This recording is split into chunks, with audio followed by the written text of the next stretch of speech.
Aunty ने ये बात कह दी आज कि मैं क्या कर सकती हूँ, तुम्हारे भाई को ही ये चीज़ें सोचनी चाहिए थी।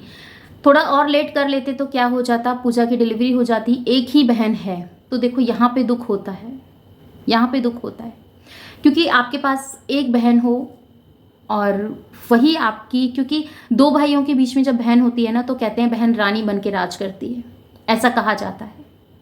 पर अब आजकल की जो सिचुएशन और स्थिति लोगों के सामने आ रही है, बहुत सारे लोग व्लॉगिंग से जुड़े हैं, घर की कहते हैं ना घर घर की कहानी में ये सब चीज़ें इंक्लूड हो गई हैं, जुड़ गई हैं कि ये सब चीज़ें कैसे हो गया, एक बहन को इतना इग्नोर कैसे कर सकते हैं। हालांकि बहुत सारे लोगों ने अपनी अपनी राय रखी है, मैं आप लोगों के साथ ज़रूर वो चीज़ें शेयर करूंगी जिसमें ये चीज़ें कही है कि भगवान सचिन के जैसा भाई किसी को भी ना दे। इस तरीके के लोगों ने अपने शब्द रखे हैं जो कि मुझे बहुत ज़्यादा आज हर्ट हुआ।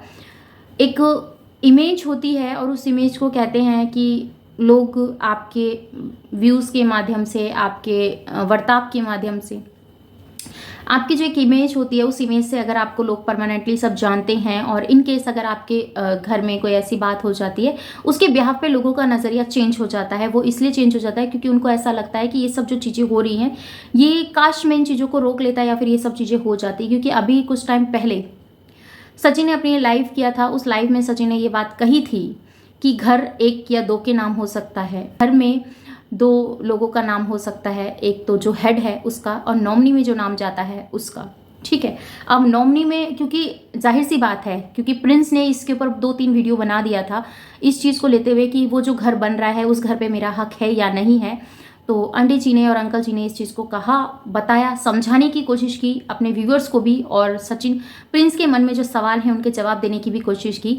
उन्होंने ये कहा कि सचिन ने जो बनाया है वो अपनी मेहनत से बनाया है और वो घर नाम उसका है, पर जब तक घर के सदस्य उसमें हैं, घर परिवार है, तभी वो घर घर लगता है। और नहीं तो इतने बड़े घर को बना तो लिया है, अगर परिवार उसमें संग नहीं रहेगा तो फिर इतने बड़े घर को बनाने का क्या फ़ायदा। कुछ इस तरीके के आंटी के शब्द थे जो कि मुझे ऐसा लगता है कि आप सब आज इस बात से ज़रूर अग्री करेंगे। घर बहुत बड़ा हो और उसमें रहने वाले सिर्फ 2 लोग हों और बाकी के कमरे आपको काट खाने को दौड़ते हैं, क्योंकि सचिन ने उसको एक ड्रीम हाउस अपना कंप्लीट किया है जो कि उनके ड्रीम में था कि मुझे इस तरीके से अपना घर बनाना है, उसमें स्विमिंग पूल भी होना चाहिए, उसमें सारी फैसिलिटी होनी चाहिए, गार्डन होना चाहिए। ये सब चीज़ें उन्होंने सोच के समझ के तब इन चीज़ों के ऊपर उन्होंने पैसा लगाया और एक घर बनाया है। अब घर तो कहते हैं ईंट मकान का बनता है, पर घर की असली पूजा और घर को घर कौन बनाता है आप मुझे बताइए।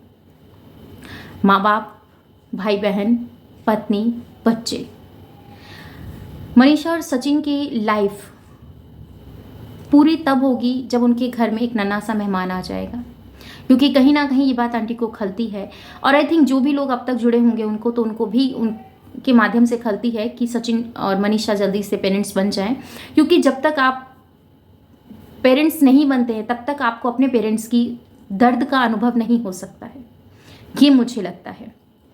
आज उनकी बहन रोई हैं तो वो रोना जाहिर नहीं गया है। तो कुछ सवाल हैं जो कि मैं आप लोगों के साथ यहाँ शेयर कर देती हूँ। ये देखिए, मैं कुछ कमेंट्स हैं, फोकस नहीं, ये देखिए, ये कुछ सवाल हैं जिनको मैं आप लोगों के साथ पढ़ देती हूँ।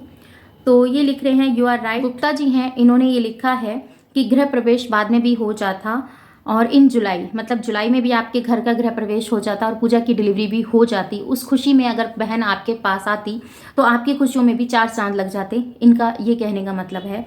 और ये हैं कुमार जी, जिन्होंने कुमार जी का क्वेश्चन है कि सचिन भैया, पूजा दी के लिए आपको रुकना चाहिए था और आपकी एक ही बहन है, आप गृह प्रवेश थोड़ा लेट कर लेते और रुक जाते जब तक उनकी डिलीवरी हो जाती। तो बहुत सारे लोग आज आपसे नाराज़ हैं सचिन भैया जी। सही में सचिन मनीषा गलत हैं।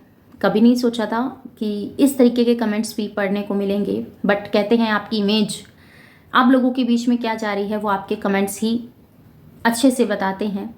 और इसमें ये लिखा है, दूसरा है, पूजा जी ने लिखा है आंटी जी ठीक बोल रही हैं, नेक्स्ट मंथ या सेकंड मंथ में भी गृह प्रवेश हो सकता था। और आपकी, क्योंकि वो तो पेरेंट्स हैं, आप समझिए, आंटी और अंकल पेरेंट्स हैं, उनका जाना ज़रूरी है। और उनका जाना इसलिए भी ज़रूरी है क्योंकि अगर वो नहीं जाएंगे तो आप में से ही कुछ लोग आकर कमेंट करेंगे कि बेटे ने गृह प्रवेश किया, माँ बाप नहीं गए, और अभी तक नाराज़ हैं, ये सब चीज़ें हैं। कहते हैं हमेशा से कि एक सिक्के के दो पहलू होते हैं, और हमें अगर एक पहलू की बात पता हो, दूसरे का ना पता हो, तो उसके लिए हमें कुछ नहीं कहना चाहिए। तो मैंने सिर्फ अपने कुछ ऐसे कमेंट्स हैं जिनके बारे में मैं बात करना चाह रही थी, और यहाँ पर आप लोगों के साथ सारे कमेंट में मेंशन कर दूंगी और आप लोगों को बता दूंगी कि क्या चीज़ें कैसे हैं। आई थिंक आपको क्या लगता है कमेंट में बताइएगा। मैं अभी कुछ नहीं कह सकती हूँ क्योंकि अभी सब चीज़ें सामने नहीं आई हैं, अभी थोड़ा सा और टाइम लगेगा। सब कुछ आप सबके सामने आएगा, कौन सही है कौन गलत है। और बहुत सारे लोगों ने ये चीज़ें भी बोली हैं कि ये फैमिली व्यूज़ के लिए ड्रामा क्रिएट करती है। भाई कुछ बोलता है और भाभी कुछ बोलती है, माँ कुछ बोलती है और छोटा बेटा कुछ और बोलता है। तो कुछ इस तरीके से बोल करके ये सब चीज़ें हो रही हैं कि इस तरीके से लोग ट्रोल कर रहे हैं इनको कि इनकी खुद की ये एक स्टोरी है जिसको ये सब लोग फॉलो करते हैं और इल्ज़ाम लग रहा है सचिन के ऊपर। मैं अभी इसके ऊपर कोई पुष्टि नहीं कर रही हूँ। अब तक की जितनी भी वीडियो, अभी तक आपने जितना भी वीडियो देखा है, मैं उसके अंदर कोई भी इस बात का वो नहीं कर रही हूँ। मैंने जो सवाल मुझे मिले मैंने उनको आप लोगों के साथ रखा है, और मैंने आप लोगों से जो बात कही थी उसके लिए मैं आई हूँ। आपको क्या लगता है कमेंट में ज़रूर बताइएगा।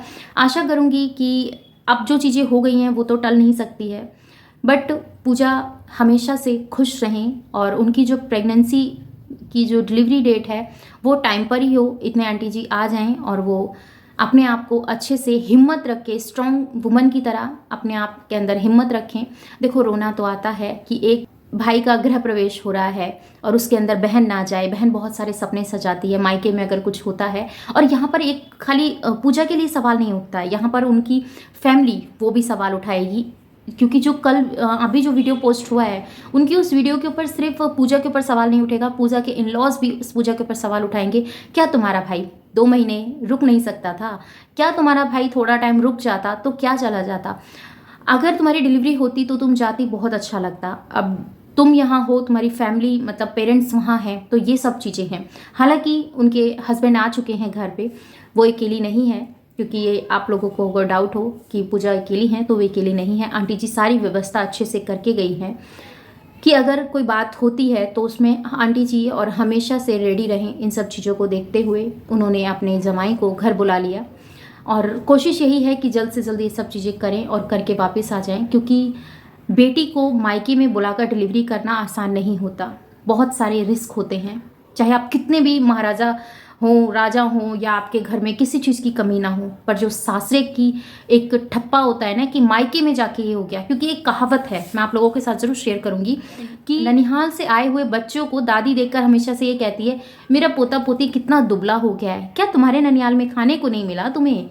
चाहे नानी नाना कितने अच्छे से खिलाएं, लालन पालन अच्छा सा करे, पर ससुराल में उनको कभी नहीं दिखता। ये एक रियल है और मुझे तो यही लगता है। और ज़्यादा सवाल पे सवाल उठ रहे हैं, लोगों के माइंड में जो चीज़ें हैं वो सब सामने आ रही है। आपको क्या लगता है कमेंट में बताइएगा। मिलते हूँ नेक्स्ट वीडियो में। Bye bye, love you, thanks for watching. जय श्री कृष्णा, राधे राधे। चैनल पे नए हैं तो सब्सक्राइब कर लीजिएगा, वीडियो अच्छी लगती है लेकिन शेयर कीजिएगा। इस वीडियो के रिगार्डिंग कोई भी क्वेश्चन हो कमेंट सेक्शन में देना मत भूलिएगा, और अपना ओपिनियन मुझे ज़रूर बताइएगा, क्योंकि मैंने आपसे सवाल किए हैं। कुछ सवाल सब्सक्राइबर के हैं और कुछ सवाल मेरे आपसे हैं कि आपको क्या लगता है इस वीडियो को देखने के बाद सचिन को कुछ टाइम रुक जाना चाहिए था, या फिर सचिन को अपनी बहन के लिए कुछ अच्छा करना चाहिए था।